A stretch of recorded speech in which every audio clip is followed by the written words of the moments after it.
നമസ്കാരം. പുതിയ വിമാന കമ്പനി സ്വന്തമാക്കാൻ നീക്കങ്ങളുമായി Qatar Airways. Virgin Australia Airlines വാങ്ങാനുള്ള ചർച്ചകളാണ് ഇപ്പോൾ ആരംഭിച്ചിരിക്കുന്നത്.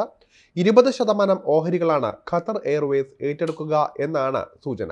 നേരത്തെ ഓസ്ട്രേലിയയിൽ ഖത്തർ എയർവേസ് പ്രവർത്തനം വ്യാപിപ്പിക്കാൻ ശ്രമിച്ചിരുന്നുവെങ്കിലും സർക്കാർ ആ ശ്രമങ്ങളെ പരാജയപ്പെടുത്തിയിരുന്നു. ഓസ്ട്രേലിയയിലെ ആഭ്യന്തര സർവീസുകളിൽ ഏറ്റവും മുന്നിൽ നിൽക്കുന്ന വിമാന കമ്പനിയാണ് വിർജിൻ ഓസ്ട്രേലിയ എയർലൈൻസ്. അവരുടെ ഓഹരികൾ വാങ്ങുന്നതിലൂടെ ഖത്തർ എയർവേസ് ഓസ്ട്രേലിയയിൽ കൂടുതൽ കരുത്തോടെ പ്രവർത്തനം നടത്തുന്നതായിരിക്കും. ഖത്തർ എയർവേസും വിർജിൻ ഓസ്ട്രേലിയയുടെ ഉടമ ബെയിൻ ക്യാപിറ്റലും തമ്മിൽ ചർച്ചകൾ നടന്നുകൊണ്ടിരിക്കുകയാണ്. എന്നാൽ അന്തിമ തീരുമാനത്തിലെത്തിയിട്ടില്ല. കുറച്ചു സമയം അതിനായി എടുക്കേണ്ടി വരുമെന്നാണ് കമ്പനിയുമായി അടുത്ത വൃത്തങ്ങൾ സൂചിപ്പിക്കുന്നത്.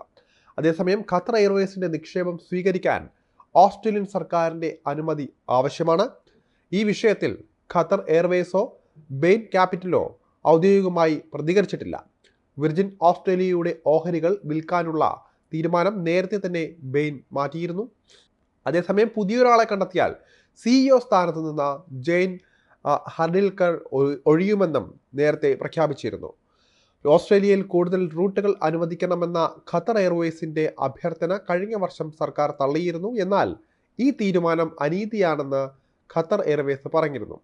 കോവിഡ് കാലത്ത് ഓസ്ട്രേലിയൻ പൗരന്മാരെ നാട്ടിലെത്തിക്കുന്നതിൽ കമ്പനി വലിയ പങ്കാണ് വഹിച്ചിട്ടുള്ളതെന്നും ഖത്തർ എയർവേസ് ചൂണ്ടിക്കാണിച്ചു. അതേസമയം ടർക്കിഷ് എയർലൈൻസ് അടുത്തിടെ ഓസ്ട്രേലിയയിൽ സേവനം ആരംഭിച്ചിരുന്നു. സിംഗപ്പൂർ വഴിയാണ് ഓസ്ട്രേലിയയിലേക്ക് ഇവർ സർവീസ് നടത്തുന്നത്. എമിറേറ്റ്സും അവിടേക്കുള്ള പ്രവർത്തനം വ്യാപിപ്പിച്ചിരുന്നു. ഗൾഫ് മേഖലയിൽ നിന്നുള്ള സർവീസുകൾക്ക് നിരവധി ആവശ്യക്കാരുള്ളതാണ് കാരണമായി പറയുന്നത്. നിലവിൽ ഓസ്ട്രേലിയയുടെ എയർലൈൻ സർവീസുകളിൽ ഖാൻഡാസ് എയർവേസ് ആണ് മുന്നിട്ട് നിൽക്കുന്നത്.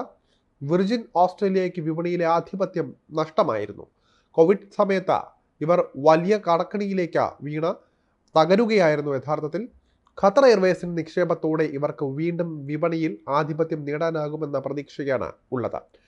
ഖത്തർ എയർവേസിന് ബ്രിട്ടീഷ് എയർവേസിൽ കൂടുതൽ ഓഹരികളുണ്ട്. ഹോങ്കോങ്ങിൽ നിന്ന് പ്രവർത്തിക്കുന്ന കഥായ് പസഫിക് എയർവേസിലെ 10% ഓഹരികളും ദക്ഷിണാഫ്രിക്കയിലെ ലാഥം എയർലൈൻസിലും അതുപോലെ തന്നെ ഇവർക്ക് ഓഹരി പങ്കാളിത്തങ്ങളുണ്ട്.